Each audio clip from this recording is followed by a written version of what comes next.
Feel అవుతాం మేమందరం. Question చేయండి, కూటమి ప్రభుత్వాన్ని శాసనసభలోనే అడగండి. రోడ్ల మీదకి వచ్చి మాట్లాడితే ఎట్లాగా? ఇలాంటి పెర్ఫార్మెన్స్లు ఎందుకు? అధికారం ఉన్నప్పుడు పెర్ఫార్మెన్సే, అధికారం లేనప్పుడు పెర్ఫార్మెన్సేనా? ఇలాంటి ఇలాంటి ఇలాంటి కథలు చేయకండి ప్లీజ్. ఇప్పటికైనా తెలుసుకోండి. మీ మీద మాకు వ్యక్తిగతంగా ఎటువంటి కోపం లేదు, ఎటువంటి ద్వేషం లేదు. ప్రజలకి నష్టం జరుగుతుంది, ప్రజలు మీ వల్ల దారుణంగా నష్టపోతున్నారు. కొన్ని వందల మంది, వేల మంది ప్రజలు ఆత్మహత్యలు చేసి చచ్చిపోయారు మీ యొక్క అకౌంట్ లో. అప్పుడు అది తప్పు అని చెప్పి మేము గట్టిగా ఫైట్ చేసాం. ఇప్పుడు ఇప్పుడు ఇప్పుడు జరిగే ప్రతిదాన్ని మీరు రాజకీయ కోణం నుంచి చూస్తారా?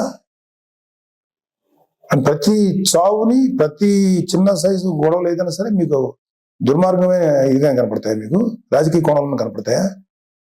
ఇంకొక డైమెన్షన్ చూడటం చేత కదా మీకు?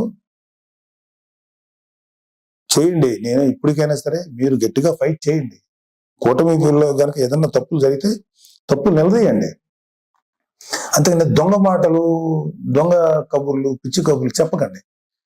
మీకు ఒక పేపర్ ఉంది, మిమ్మల్ని మీకు భజన చేసేటువంటి కొన్ని మీడియా సంస్థలు ఉన్నాయి, పర్లేదు, వాటిని మీరు ఉంచుకోండి.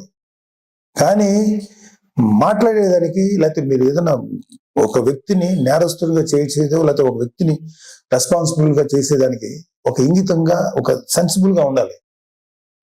నేను అసలు మాట్లాడకూడదు, నాకెందుకు, నేను పార్టీ పనిలో చేసుకునేవాడిని, నాకు ఈ పొలిటికల్ గా నేను మాట్లాడకూడదని నేను ఇంతకాలం మాట్లాడినా. ఎన్నిసార్లు గత 40 రోజుల నుంచి ఓదరగొడుతున్నారు. అధికారం శాసనసభలో ప్రమాణ స్వీకారం చేసిన మొదటి రోజు నుంచి ఏం చేయట్లేదు. వెయిట్ చేయండి, అన్నీ చేస్తారు. అలాగే మీ వైసీపీ ప్రభుత్వ హయాంలో మీ మీ నాయకులు, మీ రౌడీలు, మీ మాఫియా ఎమ్మెల్యేలు అందరూ ఎలాంటి దుర్మార్గాలు చేశారు, ఎలాంటి తప్పులు చేశారు, ఎన్ని వేల కోట్ల రూపాయలు కుంభకోణాలు చేశారు, అవన్నీ లిస్ట్ వస్తాయి, అవన్నీ బయటకు వస్తాయి, తగిన శిక్ష పడుతుంది. మీరు